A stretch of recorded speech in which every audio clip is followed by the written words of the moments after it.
The Lonely Island Seth Meyers Podcast. Hey, everybody. Welcome to the Lonely Island and Seth Meyers podcast, minus Yorma, who's currently in Finland. And it's probably 6 a.m. in Finland right now. I think it's 2:30 a.m. So it's not his fault. And I know a lot of people who listen to the pod just want to unload on Yorma for his inability to make the pod. But, I mean, he's really pulled a fast one because there's just a lot of promo going on for his movie he's shooting in Finland that nobody has to pay for. Each week is basically just a long live ad for his Finland movie. That's right. This is my fault, though, because I went away for my movie and we had banked so many episodes that they just rolled on by and I got by scot-free. It's true. And now, Yorm, there's no banking. But you guys were not just finding time to do this podcast. You found time to go back to SNL and do your second new digital short. And nobody expected this when the podcast started, that there would be new digital shorts. Certainly not. No. Certainly not. And I sort of expected post Doug Emhoff's relevancy. Was that a good way to tip what happened on November 6th? But Andy, I didn't think you would go back out to New York. So how did this one come across? I wasn't really scheduled to, but I was so in the rhythmo of being there. And then they announced that Charli was going to be there, and we're huge fans. And we had a couple songs, frankly, that I was like, Charli might be DOPE on these. And I asked if it was cool to reach out and ask, and they said, yeah, go for it. So I got put in touch with her, and I sent her the song we ended up doing, Here I Go. And she was like, I'm with it. Not those exact words, but she had clarity on it. Let's just say that. Yeah. And we were off and running. Shot back out of the cannon across the country. There's been something on my mind for a long time, a special passion of mine. I do it every chance that I find. So next time you walk past and throw away your trash, I'll pick up the phone and then do what I do best. Now here I go, I'm reporting you to the cops. So you said there was a couple. You picked this one for Charli, obviously, out of a few. What was the reason you were like, this is the one for Charli? She was musical guest and host. Yeah. And we knew in this one that she wouldn't be in the duration of the video and the song. Gotcha. So you needed somebody to do one verse at the end. Lower time commitment from her. Obviously, we would have loved her to be, all over it. But I had a feeling, energy-wise, comedy-wise, and time commitment-wise, it was a nice Venn diagram. She heard too, though. She did hear too. We gave her a choice. Oh, you did? Yeah. She would have been on the other one more. Yeah. But she, regardless of that, just in terms of the premise, she just much preferred the one we did. Yeah. And I should say, even though she obviously is in less of it, she does feel like she's all over it. Correct. You know what I mean? Yeah. Yeah. It does feel like a two-hander because you guys finished together. And so it's very well done. When did you guys write this one? It's strike, right? During the strike? Yeah. I wrote it. It's a beat by Yorm's brother, Asa Taccone. And he was in there with me and helped me a little bit. Yeah, this isn't all Andy, though. I mean, I will say, we obviously changed the stuff for Charli on that I did help with, but I got to walk in, however long, let's say it was 9 months ago, and just get to come in from the other room and be like, and hear, in stages as it progressed. But yeah, it was awesome. What would you say? What is the style of this song? Like, what is this supposed to evoke? Who's is making a song like this that is not a comedy version? I mean, once again, when we got to the video, I was aiming at K-pop stuff. Yeah. And when me and Asa were recording, I was asking him to help me record and stack vocals and do vocal turns and things like that would be pure pop in that way. And I asked him to add strings in places to make it more like some of those songs that I really like. But then it's my voice, so it just feels like its own genre. Yeah, but the style of music is I don't know what you call that. It's what Asa's band Electric Guest does, and I don't know what you call that style of music. It's also what the Portugal the Man song that Asa co-wrote, the 1986 boy, whatever that one is, that has the same style. What do you call it? Where it's it's a band with funky band instrumentation. It's retro funk pop.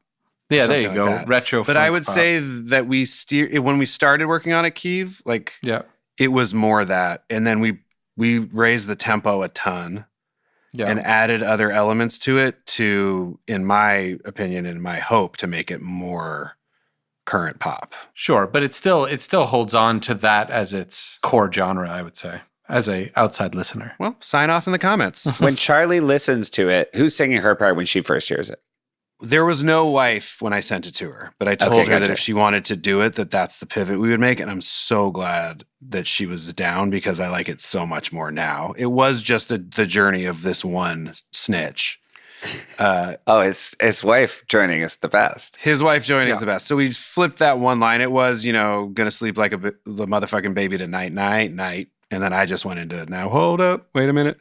But instead we added make way for my wife. And then she took those lines. And then we added a whole breakdown that we had Asa make. Gonna sleep like a baby tonight. Now make way for my wife. Now hold up, wait a minute, cause I'm about to snitch like I ain't meditated. They gonna roll up any minute. I pay my motherfucking taxes, now I'm cashing in on every penny. Piggy, babe in the city. When I smell bacon, always makes me feel giddy. I literally dare you to part within 2 centimeters of my driveway, bitch. In this crazy world, I can't believe I found someone like you who shows love the way we do by calling the cops instead of sex. When I grab my binoculars, See you through them and my guys not roll. This was on Wednesday. This That's was on crazy. Tuesday and Wednesday, by the way. On Tuesday and Wednesday. And then Akiva helped me write the breakdown part, which is, piggy through the like space setup with all the stars. And then it comes back out and it used to be just me, but then we did trading off for binoculeros. Binoculeros. Yeah. All right, I have a question, or I have an observation. Okay. When I heard Sushi Glory Hole, and Andy, you were with me, so you can confirm this, I laughed the minute it started till the minute it ended. Like deep Yes. seizing laughs. I think, and I love this so much, I don't think I would have laughed as hard at this one without the visual element. I feel like this is a perfect one that the video and the song worked so well together in concert. I would agree with that. Yeah. I mean, also Sushi Glory Hole, we say the hook, premise, joke, punchline of it the second the song starts. Yes. It's a funnier song. It's going for funny right away. This one's telling a story. I think you need to see what this singer looks like. Right. Because the minute it starts, you're such a happy dickhead. And your house, everything about you, the first look at you, just that little gray streak in your hair, the shittiest pajamas, that robe, and the way you're just delightfully dancing. It's just perfect. And then you can't get that by listening to the song.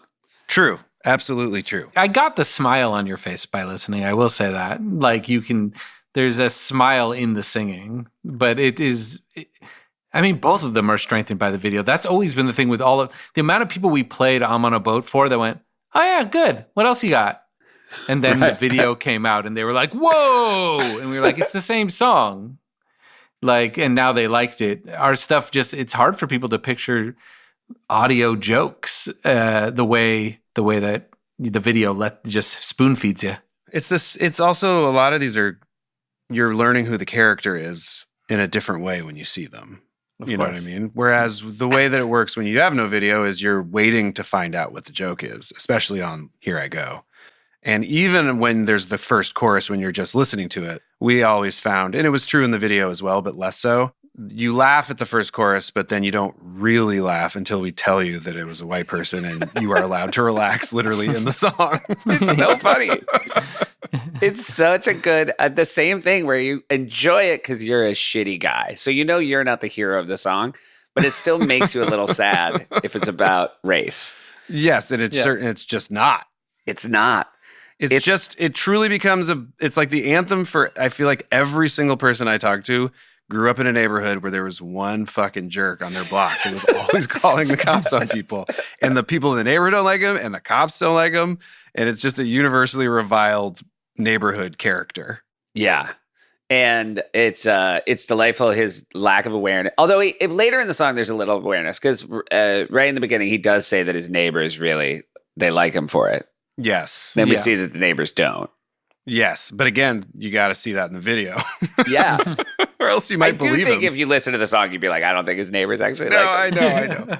It was very new for me the way you looked in this video, except then I realized I do think maybe this is a continuation of the guy from Hero song who after, because he looks a little bit like that. Like after he got the shit kicked out of him and he gave up being a superhero, he just kind of went to the Interesting. suburbs. And now this is the way he fights crime, is just calling the cops and not putting himself in danger. Oh my God, I didn't think of that. Someone else said that they thought it might have been the guy from Great Day who That was guys the other act one. together. Yeah. Yeah. I was going to say that one too. So those are the two. There's one of two prequels for this guy. Yeah. Musically, it's more connected to Great Day, I think, just in terms of like the fast cutting and the You think manic he's energy. exhibiting kind of ex-addict energy? Yeah, like he's Maybe- got to maybe. put that what used to be cocaine now has to be just calling the cops. Yes. I'll be honest, that's not the intention. He's getting No, the no. same high. I think we've learned a lot about how if there's a long internal rhyme from doing this podcast that Andy wrote it, and obviously we've already established you wrote it, but itching to do some stitching in my kitchen. Like even if I didn't know you had written it, I would say that was definitely an Andy line. Yeah, for sure. It reeks of me. This is Andy Yeah. all over it. But yes, I've been itching to do some snitching. I'm in my kitchen listening to my conditioning and then picking up that phone. It's really a funny dance the whole way through. the track really moves me. It does. Well, that's the thing. You actually look like you're having a lot of fun. And then it is also a lot of fun to listen to. And then it's a lot of fun to watch you. And sometimes I think that there's a mistake in comedy, which is to make people look like they're not having fun. And the reality is it's just a good time. This whole thing is a good time. Well, good. I mean, we had fun. It was a psychotic schedule because of how late it came together. But I'm really glad it happened and exists. What was your shoot day? Friday. We were still in LA Thursday morning. Jesus. So we lost all of Thursday flying and traveling and then got there. Andy got to do some wardrobe fittings at like 8:00 on Thursday night, right? Mm-hmm. And then, so again, big shout out to Mike Diva because these would not be at all possible without him because he's able to get on the Zooms. Also, can I say Andy wrote the treatment for the first time in our long career here. He wrote the treatment for the video. Well, alone, yeah. First time I've ever done it You alone. always contribute to the treatments and we yeah. always work on them together and whatever. But I'm usually the one that goes like, oh, here we go. And then we talk about it and stuff. But because I'm too busy, he did. Who came up with the hands through the wall holding the phone? That was my idea. I had that idea when we were writing the song. It's beautiful. It's really Thanks. great. I mean, Diva and then the production designer and the people at SNL brought it to life even cooler than I was imagining. But yeah, that was my pitch. Where did you shoot the exteriors? In Ditmas Park, Brooklyn. Okay. It was nice to be outside. It was a nice day. And we were just, Just having fun. Got Yeah. Jost out there for a couple minutes. exactly.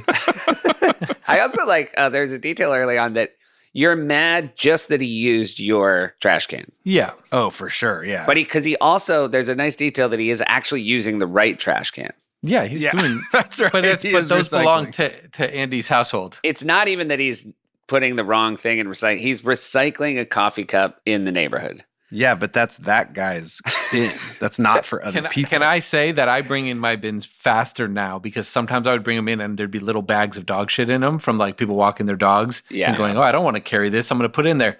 And then then it would rain, but they were left open because when the trash truck does it, and then I would have floating bags of dog shit in the bottom. Is this interesting? It is interesting. I do think it's interesting. I've experienced the same thing, and I think people who throw their dog shit into strangers' bins need to hear it. Yeah, Well, exactly. I think that it's important to note too that if you had pitched that, Keeve, it would have been a terrible thing for the video because you might have actually Correct. been on Andy's Been on his side. Yeah.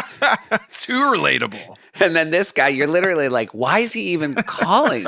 Are you supposed to tip over your trash can when it has rainwater in it so all your trash isn't getting wet? And then you let all that bag dog shit? After a big rain, I will hand dry my own trash. Yeah, you climb in there? I like One pin piece it by up. piece. Yeah, piece by piece. I bring out my hairdryer. Yeah, just like, look, you think that trash guys want to pick up my wet trash? We're No. part of a community. You pitch in. You're a That's considerate exactly right. person. That's Yeah. Real, exactly right. real shitty arm folding, looking out the window. just to watch the cops. And then the way when you dance up to Jost, great. When you put your head right next to him on the hood of the car, fantastic. Thank you. How did you settle on Jost to ask Jost? I by the way, asked Jost to record a voicemail about getting the request, but in his defense, it was only 12 hours ago. Yeah. The thing you're pointing out was a concern when we cast him. That he might not Yeah, show we're like, up. is he going to show? Yeah. we Or have a will big it be day. just at such the wrong time that we're like completely not set up for it? The idea for it to be Jost was actually my wife, Joanna's. So funny. She was like, you know who would actually be really funny for the white reveal? And as soon as she said it, I was like, I love that. It's really good. And it was really nice to get to ask him. You know, I've been seeing Josty a lot coming back so much this season, and we're obviously old buds. We got hired the same season, and it was cool to be like, oh, I don't think we ever have put him in one before. No, I don't Yeah. think so. Yeah. And he does like his comic persona on the show is representing that white. Yes, exactly. It's like a shorthand. The response isn't just to that. It's a great joke in the song. It's, I believe, a Jost recognition response. Yes. And I wanted that font to look like white clouds. That's been in my notes app for a long time. Oh, it's great. Hey guys, Yorm here. Did you think you weren't going to hear my voice in this episode? Well, lucky you. You get to hear me talk about Airbnb. Because support for the Lonely Island and Seth Meyers podcast comes from Airbnb. Some trips are better in an Airbnb. Say you're super lonely in another country, such as Finland, and you want an authentic experience like directing a movie in Finland. Perfect time to be in an Airbnb, which, guys, I am in right now. The place that they have me in here is fantastic. Seriously, the place that I'm in right now is amazing. I have an incredible view. It's walking distance from everything. It's everything I want. It even has its own sauna, you guys, which I know you guys know how geeked I am on.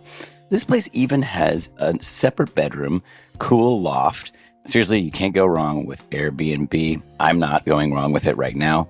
Couldn't be happier with it. Do yourselves a favor. Get out there. Go exploring. Go to another country. You can find what you want with Airbnb. Support comes from Public Rec. Hey, everybody, I'm Seth Meyers, and I'm sitting here with my 3 fellow hosts from the Lonely Island and Seth Meyers podcast. Some of you complain that we don't do the ads together, but everybody's here. Hey, guys, let's be honest. Wearing nice pants sucks. Wouldn't you agree? Okay, great. Everybody's nodding. Who decided that stiff, uncomfortable fabric squeezing your family jewels was the key to looking sharp? Oh, Andy's really... He's nodded a little bit faster on that. Well, here's an early holiday gift from all of us to all of you. Those days are over. Public Rec's Daymaker pants are here. Well, there's no better way to say it. They're going to make your day. They're going to make you stay comfy, classy this season. Feel like your favorite sweats. They look like tailored pants. Super stretchy, elastic waistband. So you can rock them anywhere. Would you agree with that, Yorma? Give me a thumbs up. Thank you, bud. And we're very excited that you can give the gift of comfort to yourself or someone you love this holiday season with Public Rec's Daymaker pants right now. It's their biggest holiday sale of the year for a very limited time. How much was it, Keith? Okay, show me a 2 and show me a 5. So 25% off your entire order at publicrec.com. After your purchase, they'll ask you where you heard about them. Please support our show and tell them we sent you. I'm very excited. Holiday season's coming up. I've put in my order for my Daymaker pants. I'm very excited to lie around on the couch all day during the holiday season and then getting up and not having to transition to a different pair of pants because these are both comfortable and they look good. Stop suffering in regular pants and give the gift of comfort this holiday season for a very limited time only. Shop their holiday sale and get 25% off at publicrec.com. That's publicrec.com. To unlock the best savings of the year. That's REC, R-E-C. After you purchase, they'll ask you where you heard about them. Please support our show and tell them we sent you. Give yourself or someone you love the gift of comfort this holiday. Also, the having the cake, eating the cake, like that's very... I would have enjoyed listening to that on a sonic level, but like the fast cuts of the different ways you're having the cake, like just so funny. That's Mike Diva.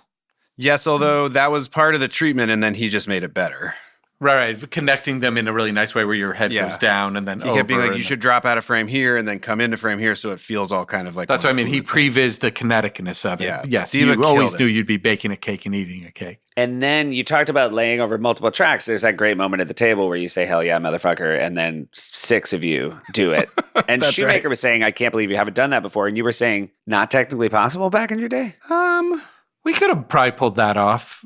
It would have been a little harder. Have we ever done it before, Keith? I feel like I'm going to be wrong and we forgot. Where there's multiple of us in a Yeah. thing. I feel like we have. I don't feel like that was a new move, but it was motivated by your song. The fact that you put Yeah. one motherfucker into a bunch of motherfuckers. Diva sent a voice note. Do we want to listen to it? Yeah, let's listen to Diva. And then I want to go through because I have a bunch more. Okay. This is our buddy Mike Diva who directed the video. Hey guys, so stoked to be on here. I love the pod. I love all you guys. So the Here I Go shoot was truly so long ago. I barely remember half of it, but it was kind of, from what I remember, like the an hour usual ago. chaos you'd expect from a shoot that came together super last minute. I scouted the house on Thursday and planned all the setups while Andy and Keith were literally mid-flight to New York. We had 2 performance setups in this super musty old church a few blocks away. Andy came up with this awesome idea for the phone wall performance setup where hands would stick out of the wall holding phones doing this light choreography.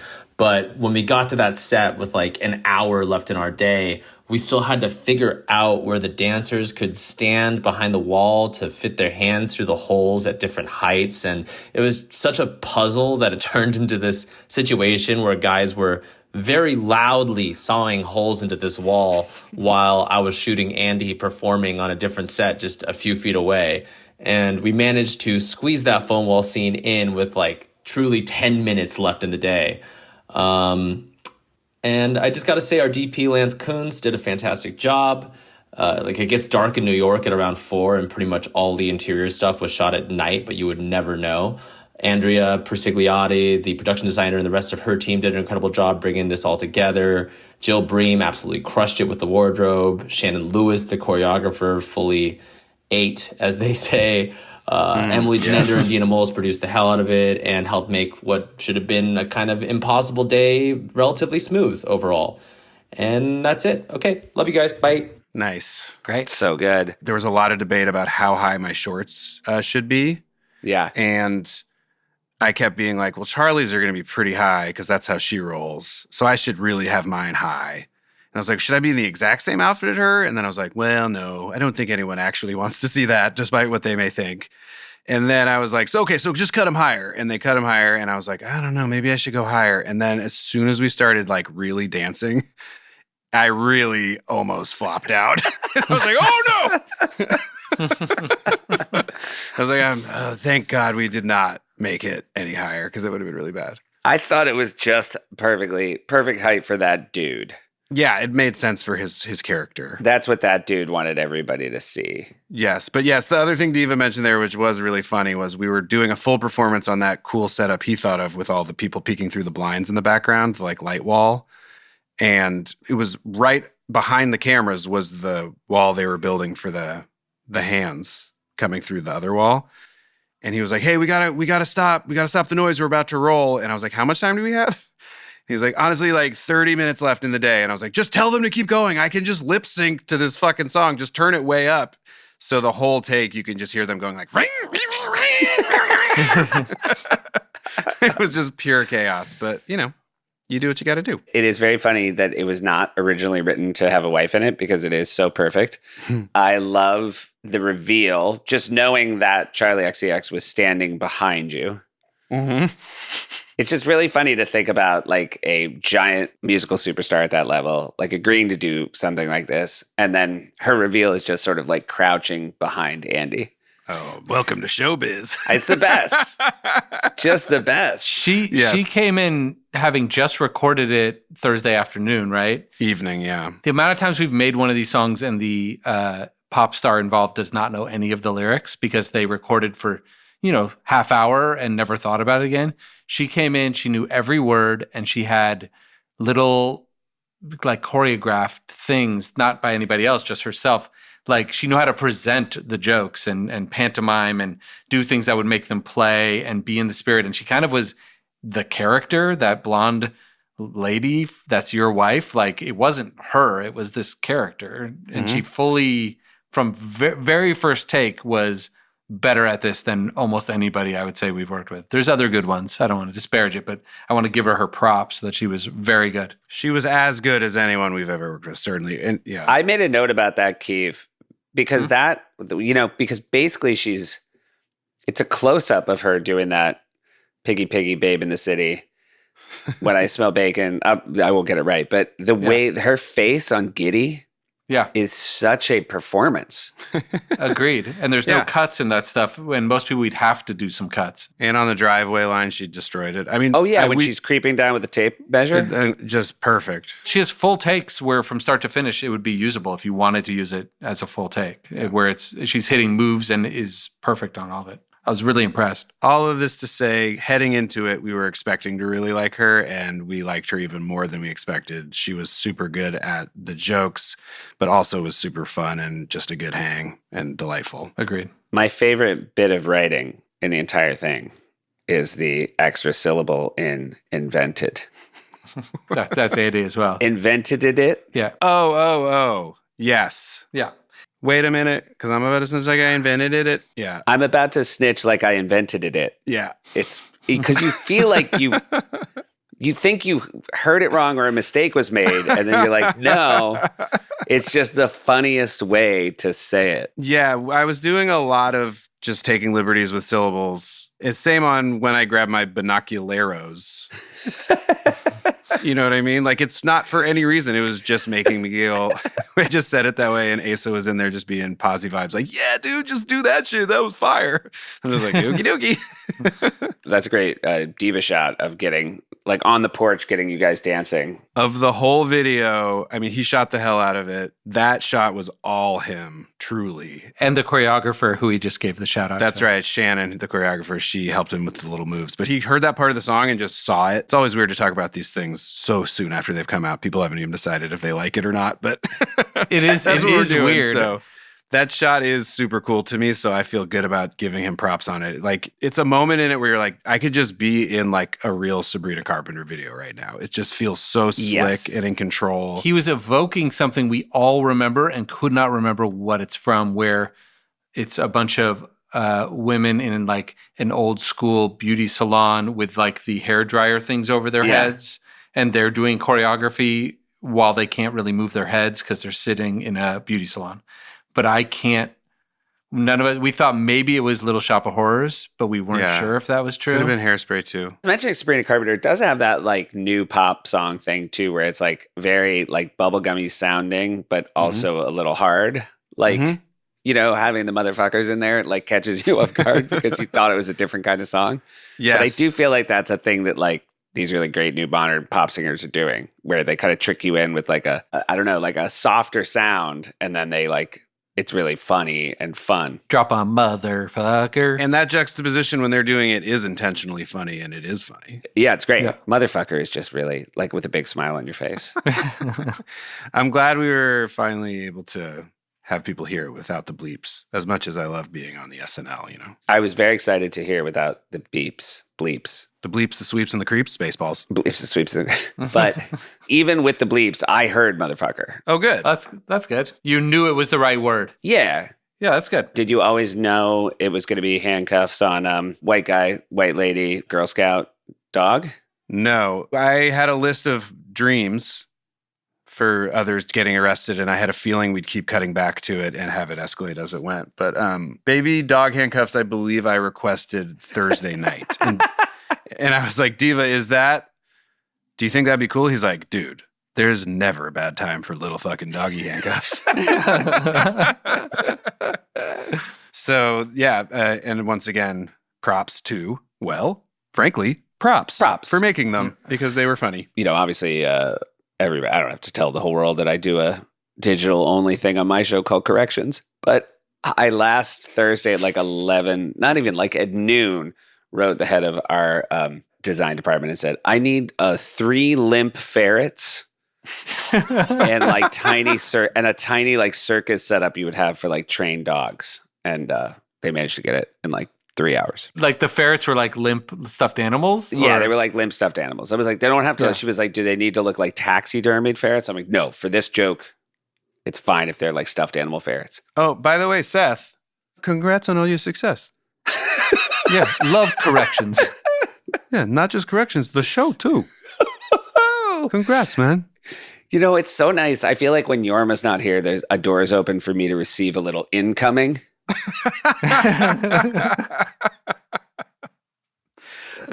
Yorm and Keeve and I spoke earlier today when it was not an ungodly hour in Finland.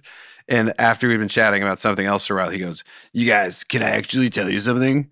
I was drunk last week when I called in. I was actually pretty drunk." And we were like, no shit. Have you guys read comments? Were people enjoying that one? Is it a fun thing? Are we happy with it? My only feedback is from Shoemaker, who enjoyed it a great deal. But also Okay. said that at one point Yorma said something that made no sense. I mean, you can't go wrong with Oliphant. I think it's very funny, like that the core of Yorm is such sweetness that he both believes he got away with it, and also because he didn't tell us in the moment, we had faith in him that he wasn't drunk. Also, like, for all three of us, but especially for me and Keeve, who have spent so much time with him since literally junior high and high school, we're like, we can tell. The moment he opened his mouth, we were like, "Oh You're boy, like, it's this version of him."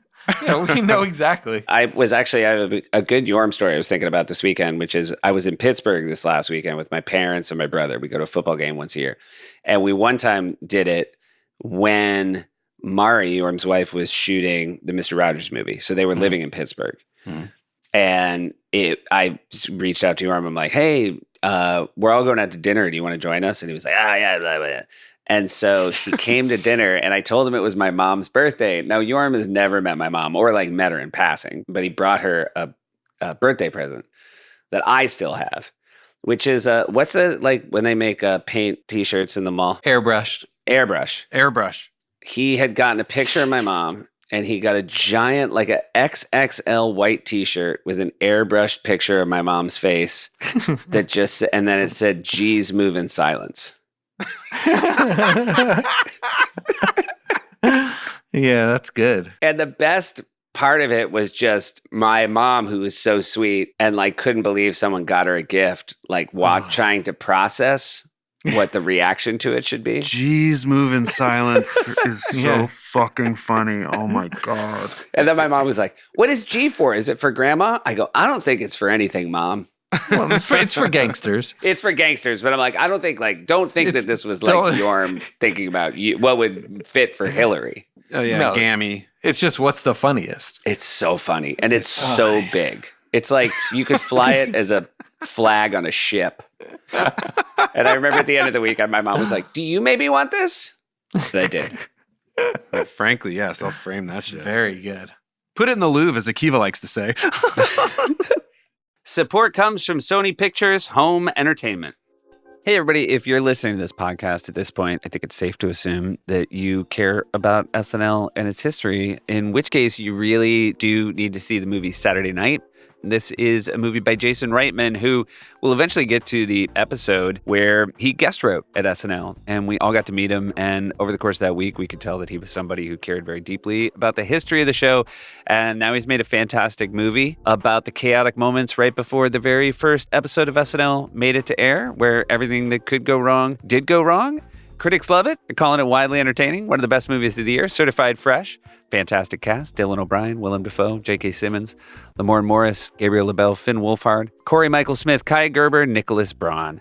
It really is exciting to watch, even though we all know that it turned out okay. Jason did a fantastic job. It's really funny. And mostly for me, I had this moment of, I can't believe they got it on air, because if it hadn't worked out, not only would I not be where I am right now, but, the other three dudes wouldn't have been making digital shorts, and we wouldn't have this podcast. It's available to buy or rent on digital now from Sony Home Entertainment. And you guys, good news. It's rated R. I have a voice note. Guys, Yorm here. Big compliments on the short. I watched it in Finland. I showed most of the people on set, and everybody loved it. Big faves were obviously seeing Colin Jost, the little dog getting his handcuffs put on, the going up an octave or whatever what Andy loves doing at the end of the song when the song goes up. Fantastic. One question I had, which is when in Andy's overly written line, I'm in my kitchen listening to my conditioning. What does that mean, Andy? Like I'm sure you have a logical response to this. So I would like to know, what is listening to my conditioning? Obviously, there was no visual to go along with it because I don't think it actually makes sense. But I'm sure you have a response. Okay.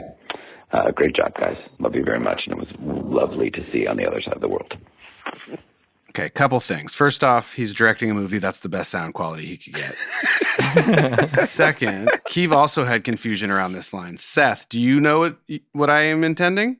You know what? I feel as though the best thing to say here is honesty. It was the one thing I did not understand as well. Fascinating. A lot of other people I asked did, which is social conditioning, which to me is a shorthand thing.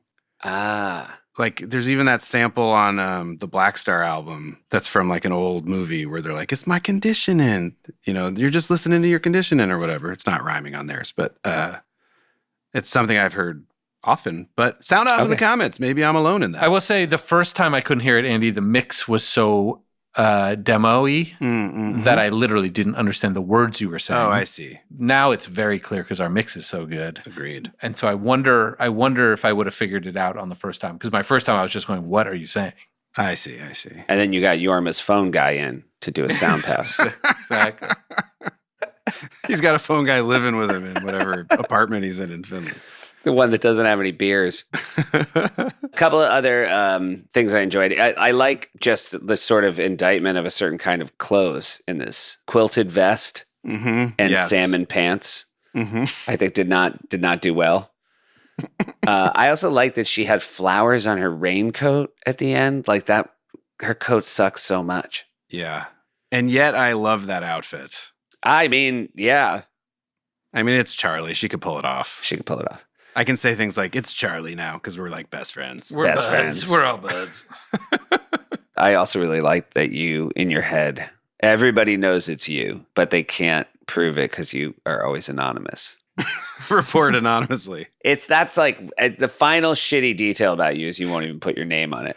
Yeah, but I will show up for that court date. I think there were a lot of great cameo glances from the cast in this, but I liked Devin Walker's look at you when you said they all know it's me. Like, that is a cop who has come to that house too many times. That was what our intention was, so I'm really glad. We were like, how do we make it that the story is that they're his neighborhood, officers, and he's called them a million times? And those cops definitely know it's easier just to arrest a dog than to hang up on you. The both of us. They're like, we don't want to deal with that couple. They're bad news. It's so funny to me too that you guys clearly hate, everybody you're calling the cops on, but you also don't really seem to respect cops that much.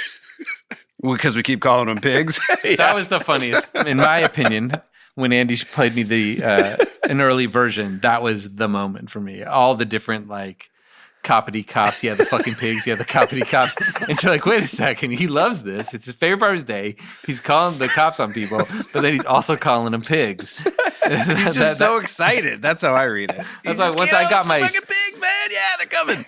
Once I got my grubby hands on the song, and there was a new bridge to be written, opening it up for a Charli bridge there, I was like, oop, it's my contribution. Here's what I like. That's why she starts her verse with, piggy, piggy, babe in the city. When I smell bacon, always makes me feel giddy. Because I was like, that's all I want. Calling him bacon. She's giddy for bacon. She loves it, but she's still calling him she loves him. Yes, no one's ever like, the fucking pigs are here when they're the ones who called them. Yeah, they're like, yay, the fucking pigs are here. Oh, thank goodness the fucking pigs are here that I called. Oh my God. It's the fucking cops. That guy, officer. When you guys are sort of dancing in the stars, I like the additional detail that I feel like tells me everything I want to know about the couple, that you guys never have sex. Correct. This is how they get off. Yeah. So it's not just that, it's like also sexual. Yeah, which wasn't in the song originally. That was something that we added. That was part of the new bridge.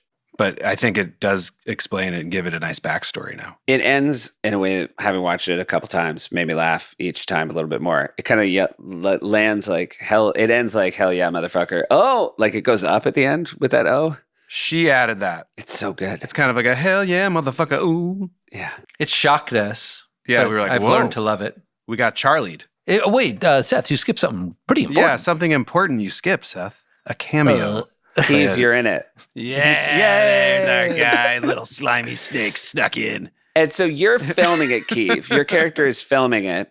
Yeah, I'm a neighbor. Well, I'm seeing a little dog being arrested by the police. Got and it. I'm like, I better get this in case anything, I don't want to see any funny business. And I'm just going to record it just in case. Yeah, he's recording it. He's like, someone's gonna have to see what's going down over there. We were happy to get Keith's shot in there. He was ready to bail on it. I was like, no. You'll Second be in to it, last. dude. You'll be in it, I promise. No. My man Keith must be represented. I was ready to not be in it. So they know it's a TLI joint, as Seth says. How many takes did they give you? One. No. Did it one or? You did it a bunch of times. I mean, I stood up there for like, oh, you're right. I went back in. Never mind. Yeah. He just never cut. That's the diva well, way. yeah. I He mean, just we had lets it one roll. day to get it all, you know.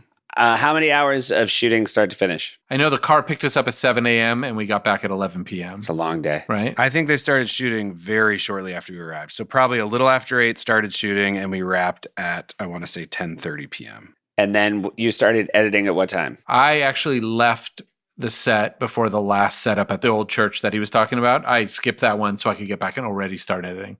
So I had been editing for maybe an hour and a half when Andy joined me at like 11:30 p.m. and we went to maybe 1:30. And then we're like, sleep is going to have to happen between now and 23 hours from now. So it might as well happen now where we'll feel better about it than staying up till 6 a.m. and then trying to sleep. So we went to sleep and then I got back in there at like 8:30 a.m. And then we just went straight from 8:30 to Air. midnight, 11:30. Yeah. We were changing it after the show started. We were still working on a few last shots. And we get to double team it, which is also nice with Diva and his whole crew of great VFX people and all their infrastructure they have now. So I'm in there doing kind of the core edit that tells the whole story and kind of does the Lonely Island, makes it feel like one of our videos. And then in the other room, he's able to put together the cake thing and put together the stars thing and put together all the touches that are his things. He's making sure they're all really working. And then he's also able to take my edits and go, what if you use this shot and this? Like, I'm laying down the base coat so that it feels like it's our video. Just because I think people would be curious to hear it, do you guys laugh at all in the edit? Or is it all just like the most workmanlike construction? No, we definitely laugh. That's how we gauge if we think it's working. Okay, great.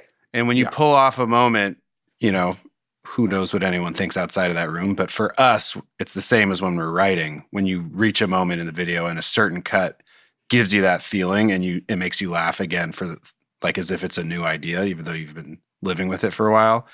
It's super exciting. It's like the whole fun of the whole thing is those moments. I really loved it. I have a question. Yeah. A theory. Okay. Did you guys do this short just to push off Daiquiri Girl another week? We're going to keep going back. What if we did a short every episode? Did you know that if you did a new short, it would buy you one more week before you had to talk about Daiquiri Girl? Daiquiri Girl. I can't even wait to get into Daiquiri Girl. It's going to be heat. I would imagine sometimes it's the case. You guys don't have to talk about it, but I sometimes think when you have a musician of Charli XCX's caliber, that the party and the after party have a different feel to it that's a little bit more rock star. Definitely. 100%. Good time? There were lots of fun folks at the after. Okay. I don't know. Is that speaking out of school to talk about it? I don't even know how that works. I mean, I think you can say, I mean, use your best judgment, but I don't think so. Well, we saw our old buddy Julian Casablancas. Oh, fantastic. We hadn't seen him in a while. And A it was treat so to nuts. see him. What a treat. I met Kurt Vile very briefly. Big fan That's of a his. good one. Yeah. So Charli is engaged to this dude, George, who's in that band, the 1975. So he was there, and lead singer of that band was there, who we said hi. And he was there with that comedian, Alex Edelman, who was very nice. I met him for the first time. It was Lauren's birthday. Wow. It was Lauren's birthday. We sang happy birthday and brought out a cake. People The brought cast all out a him cake. and sang to him, and he seemed absolutely miserable. We know Well, that. he also was probably worried because I know he said to me, like, I hate when they bring out a birthday cake that everybody thinks they're going to get some because it's my birthday. Oh. Yeah. And so He didn't want to I show think the cake. he's always like, where's my cake? He ate it like in a prison movie when they're like have that one elbow in front of the cake, so people it's the can't eat it, worst. and then he's eating it with his left hand, like holding the whole fork with his fist. And it's too much cake. And you keep saying you're gonna have a tummy ache You're tomorrow, gonna be Lauren. sick. Yeah, but he But he didn't care. He's doesn't. like, I'm He eats the 80. whole I can cake. do what I want. He doesn't let anybody leave the party till the cake's gone. Oh, yeah. I mean, that Keenan was the one holding it when they carried it out, but it does seem like a missed opportunity to not have had Mikey Day, you know? Oh, yeah. Yeah. Is it cake? Because then Just if you keep might him have on been his like, toes. that might not be cake. Exactly. Do they ever do ones that look exactly like a birthday cake, and then you cut into it and it's like a tire or something? Probably. Is it ever? I the don't know. I reverse? think it only goes the other way. I think it's a non-cake and it's either a cake or not. They should do ones where it's just a cake. Yeah, and they go, "Is that a cake?" And And they're you're like, like, "Well, no. it looks like a cake," and they're like, "Yeah, it is a cake." It's dog shit with icing on it. It'd be a great episode if all of them were just cakes that were cakes. Yeah. Why would you not think this is a cake? It has literally icing and sprinkles on it. Yeah. You don't think that's a cake? What's wrong with you? We don't have to include this at all, Seth. I just want to tell you that 5 episodes ago, I was talking about how I discovered, was like just reeling about Sweden and about how fart is in Sweden and how it really shook up my world learning this and why didn't I know it this whole time? And then since then, I've gotten fed on Instagram and Twitter somebody's tweet saying I was today years old when I learned this, and it has pictures from it, and it keeps popping up on my feed as a comedy person, and it was posted 8 hours after our podcast went live. And then the ultimate insult to injury was Diva going, "Oh yeah, I figured you had," because he had been fed it, and he was like, "Oh yeah, I figured you had seen that tweet, and that's what had made you talk about it." Unbelievable. Really burned Yeah. me. Really burned me. Also, the fact that your buddy Diva Yeah. thinks that you're using this podcast to tell us recent memes you've seen. Yeah, that I just saw a meme and was like, I got to talk about this and not give the meme any credit. Hey, have you guys seen this thing? It's Dancing Baby? Yeah. Took it back. That's the first meme. That's meme one. Yeah. Ground zero for memes. Here's a comment I want to close this episode with because I do really want to get to Daiquiri Girl, and you can't stop it. Somebody commented, "I love that after years of nothing, Lonely Island starts filming videos again as soon as Yorm leaves the country." Not on purpose. Oh, sure. It's probably a phony movie you guys set up just to get him over there. I thought it was a triumph. It's Criterion Collection for me. I know it's a little too early for that, but Damn. Okay. Well, that's Instant very classic. kind of you. A little BTS. yeah. I was actually sweating it slightly after dress rehearsal. Oh, I think the audience was a little lackluster in general at dress. I think we had a theory maybe they were a lot of people that had camped out to see Charli do her songs, which makes sense to me because they were dope. Or maybe they just weren't feeling it that hard. Other people told us they thought it played great, but for me, wherever I was standing on the floor, I was like, uh-oh, did that not actually totally work? And then we finished it, and then on air, it went immeasurably better, in my opinion, and I was hugely relieved and happy. There was also a technical issue, not to throw the sound team under the bus, because they corrected it, and at air, it was wonderful, but they, for whatever reason, didn't realize what volume it was going to be at, so it played incredibly quiet. Right. So it was very difficult to hear the first 30 seconds of the video in the room. We were suspicious maybe they hadn't heard the words of the song also. Yeah. Which is the last thing you ought to be on the record saying when people don't laugh. They played it really Like, loud it's because at they air. couldn't hear it probably. Yeah. because I will say, I feel like this one definitely would work as a song. Works even better as a song with visuals. Just visuals, I wouldn't have enjoyed it at all. That's right. I would have thought, I don't know why they think I can follow this. I don't like it. Oh my God. One last thing. Just another Charli compliment, really. I went out to the floor to watch both her songs, and they were so fucking dope. And I ended up on Sympathy Is a Knife. I went out and was just watching, and all of a sudden just started dancing. This is not a joke.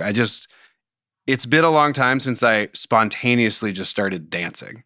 And when that chorus came in and those fucking massive synths dropped in, I was joking that I was like Neo dancing in my duster. like head down, just vibing. So and it good. I felt very free and happy in that moment. And it's one of those magical things that happens at SNL sometimes. Just being in that studio is so fucking cool. She had been a guest on my show with Troye Sivan. Mm-hmm. They were fantastic together. Also, she was on my first week or two of shows. Oh, you mean in the very beginning, 10 years ago? Yeah, with Eggy Azalea singing on. Oh, fancy. Yeah. And it's so funny when you realize how young someone like she started, Yeah. because that's so long ago and she's still so young now. Yeah. She would have been like 22 or something at that point. Yeah. Our producer just said something really nice, Jeff, and I want to read it to you guys. Don't let it go to your heads. Should probably move on to the next ep, guys. You know what, Jeff? Like, wrap it up, fellas. All right, everybody. Thank you so much, mostly to you two and everybody over at SNL for giving us a fresh new In short. 10 years, we'll do it again. We'll talk mad shit. We'll give you all the real dirt. So, Seth, are we going to talk about the episode itself in 10 years when we do that episode again? Oh, we review this episode. We're going to talk about this. Yeah, we're going to talk about this podcast episode. No, the SNL episode, man. I know, but I wasn't. Yeah, there's no Seth's Corner. It's weird for me to talk about one that I only saw. Right. Then we're just a fan podcast. That's why it would be Yeah. fucking hot tea, brother. Oh, I'm really shit. desperately trying to end this now, and you're doing Okay, that thing That's you why do, it's Andy. getting spicy. Sorry. Not sorry. When it gets to the midnight hour, we get spicy. All right, And- we're going to stop. All right. Goodbye, guys. I love you, and I'll see you next episode. All right, love you, bud. Love you. Bye.